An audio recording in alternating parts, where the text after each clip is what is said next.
বিভিন্ন পণ্যের উপর ভ্যাট ট্যাক্স আরোপ করা হলেও বাজারে তেমন প্রভাব পড়েনি বলে দাবি করেছেন অর্থ উপদেষ্টা ডক্টর সালেউদ্দিন আহমেদ।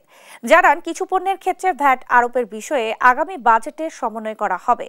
মঙ্গলবার সচিবালয়ে সরকারি ক্রয় সংক্রান্ত উপদেষ্টা কমিটির বৈঠক শেষে তিনি এইসব কথা জানান। বিস্তারিত জানাচ্ছেন নাফিয়া ফারজানা। আওয়ামী লীগ সরকার পতনের পর টালমাটাল অর্থনৈতিক পরিস্থিতি সামাল দিতে সম্প্রতি বেশ কিছু সেবা ও পণ্যের ভ্যাট ও কর বাড়ানো হয়েছে। এতে বিপাকে পড়েছেন সাধারণ মানুষ, ভারী হয়েছে খরচের পাল্লা।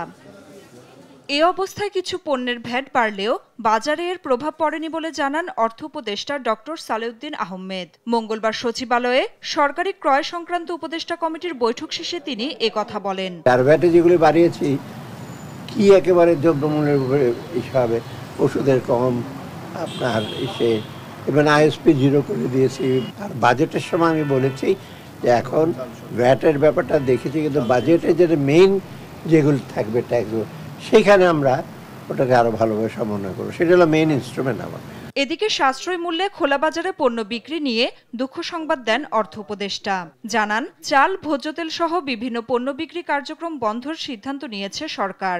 এইটা আবার একটা ইস্যু আছে, একেবারে যে সাধারণ মানুষ এত সাবসিডাইজ রেটে দেওয়া হয়, আপনি দেবেন অপেক্ষাকৃত ভালো লোক লাইনে দাঁড়ায়। ওইটা এখন ওই প্রেক্ষিতে ওইটা দিয়ে দ্রব্যমূল্যের যে ইস্যুটা আছে সেটাকে আপনার ইস্যু করা যাবে না। এছাড়া বর্তমানে বাজারে চালের দাম সহনীয় পর্যায়ে রয়েছে বলেও জানান অর্থ উপদেষ্টা।